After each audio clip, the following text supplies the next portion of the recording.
Jain veterans, कैसे आप लोग? मजे में रहना चाहिए। याद है दोस्तों, जब हम लोग प्राथमिक कक्षा में थे तो हम लोग को एक लेख लिखने के लिए बोला जाता था कि भारतीय गरीब किसान के व्यथा कथा के बारे में लिखिए। आप क्या करते थे और हम लोग क्या लिखते थे? भारतीय किसान के पास पूंजी और साधन की कमी होती है और वो हमेशा कर्ज में डूबे रहते हैं और महाजन जो कर्ज देते हैं उनको शोषण करते हैं। आज़ादी के 75 साल बाद भी हमारे देश में छोटे छोटे किसानों की हालत यही है। वो लोकल महाजन के चक्कर में अपना जमीन और जमीर दोनों गवा देते हैं। तो आज़ादी के 75 साल बाद भी भारतीय किसानों की इस हालत के लिए जिम्मेवार कौन है? इसके लिए दो ही लोग जिम्मेवार हैं। पहला मिडिलमैन और दूसरा नेता। मिडिलमैन क्या करते हैं? किसानों को मजबूर कर देते हैं उसके मेहनत के द्वारा उगाए गए अन्न को सस्ते दामों पर बेचने के लिए। और नेता कभी नहीं चाहते हैं कि हमारे देश का गरीब किसान संपन्न, सुखी और उन्नत हो, क्योंकि फिर वोट कौन देगा? आज भी आज़ादी के 75 साल बाद भारतीय गरीब किसान के बच्चे अग्निवीर में भर्ती होकर के अपना भविष्य बर्बाद कर रहे हैं। जानिए कैसे। भारतीय नेता कहता है मिडिलमैन को कि आपको मैं इतना ही बजट दूंगा, आपको देश का सुरक्षा करना है। मिडिलमैन बोले तो टॉप बॉस, हमें क्या, हमें तो मलाईदार पोस्ट से मतलब है, बाकी देश के सुरक्षा जाए तेल लेने। और आप तो जानते हैं कि हमारे भारत सरकार की पॉलिसी क्या है, जहां नसबंदी कराने पर बस 2-4 हजार मिलते हैं और बच्चा पैदा करने पर हर एक साल लगभग लाख रुपया मिलता है। तब कौन बेवकूफ नसबंदी कराएगा?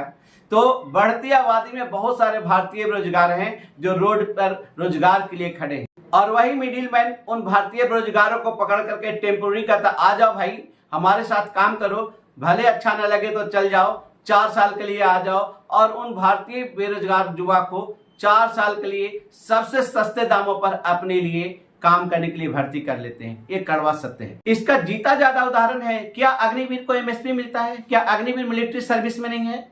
क्या उनको डीए मिलता है? नहीं मिलता है। एफपीपी मिलता है? नहीं मिलता है। सीडीएस का फैसिलिटी रिटायरमेंट के बाद है? नहीं है।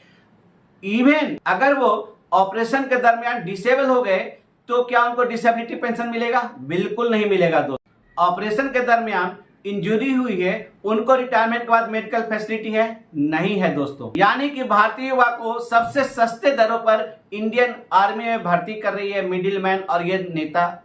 और ये मिडिलमैन अपने लिए वर्ल्ड क्लास सुविधाओं से समझौता नहीं करते और ये मिडिलमैन को सारा कुछ चाहिए वर्ल्ड क्लास, सारी फैसिलिटी, सारी सुविधाएं चाहिए उनको वर्ल्ड क्लास। अब बातें करते हैं अग्निवीर अजय कुमार को जो 98,39,000 रुपया मिला है, और 98,39,000 किसने दिया? आर्मी ने?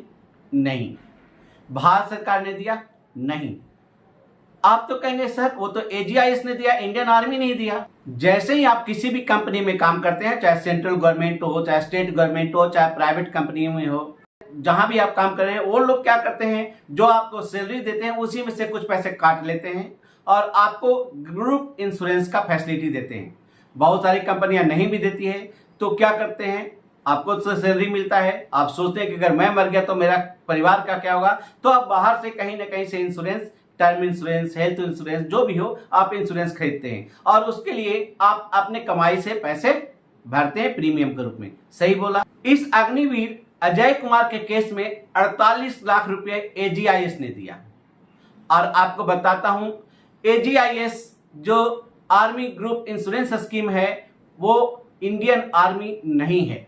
इंडियन आर्मी एक्ट के अनुसार काम करती है और जो एजीआईएस है वो सोसाइटी रजिस्ट्रेशन एक्ट 1860 के तहत काम करती है। अब इसको और थोड़ा विस्तार से समझते हैं कि जब आप इंडियन आर्मी में, चाहे इंडियन नेवी में, चाहे इंडियन एयरफोर्स में भर्ती होंगे और आपको सैलरी मिलता था, आपके सैलरी में से आपको ग्रुप इंश्योरेंस के नाम पर कुछ पैसे काट लिए जाते थे।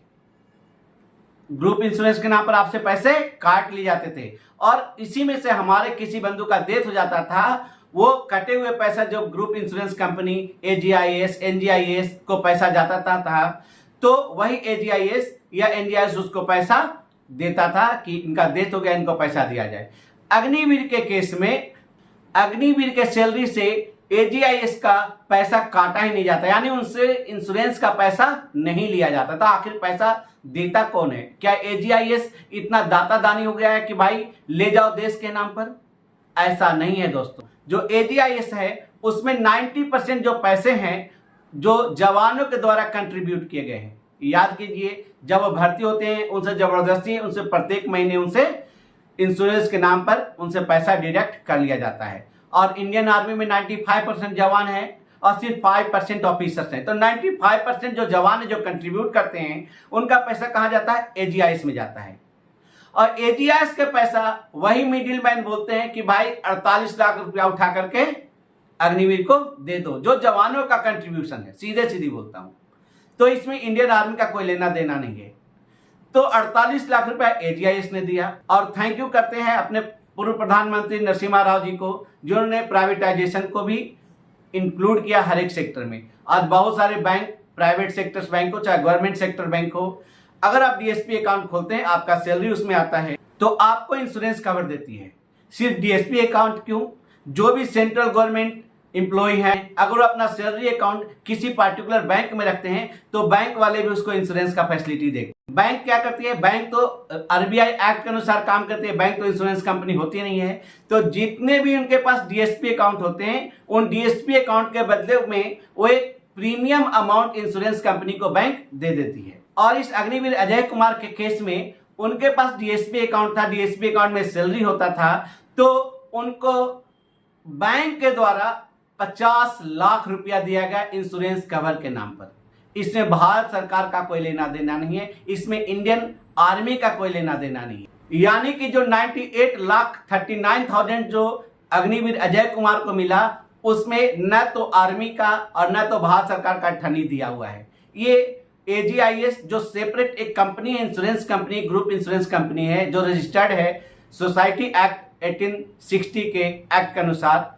और जो बैंक है जिसमें सैलरी आता था हमारे अग्निवीर अजय कुमार का, उस बैंक ने 50 लाख रुपया दिया, यानी टोटल 98 लाख रुपया बैंक के द्वारा AGIS के द्वारा दिया गया, आर्मी और भारत सरकार के द्वारा नहीं दिया। और जो एक्स ग्रेसिया के नाम पर जो बचा हुआ पैसा है जो इंडियन आर्मी और भारत सरकार देगी, वो तो अभी तक मिला ही नहीं। वो कह रहे हैं कि अभी पुलिस वेरिफिकेशन होगा, ये होगा, वो होगा, तब जाके अग्निवीर को मिलेगा। अब आप ही बताइए कि भारतीय युवाओं को टेम्पररी सेना में भर्ती करके सस्ते दरों पर काम करवाना और मरने के बाद दूसरे के द्वारा, जैसे बैंक ने दिया 50 लाख और AGIS ने दिया 48 लाख, दूसरे के द्वारा दिए हुए पैसे को कहता कि हमने 98 लाख रुपया दिया, कितना उचित है और कितना जायज है और कितना मजाक है? आप कमेंट्स करके जरूर बताएं। जय हिंद।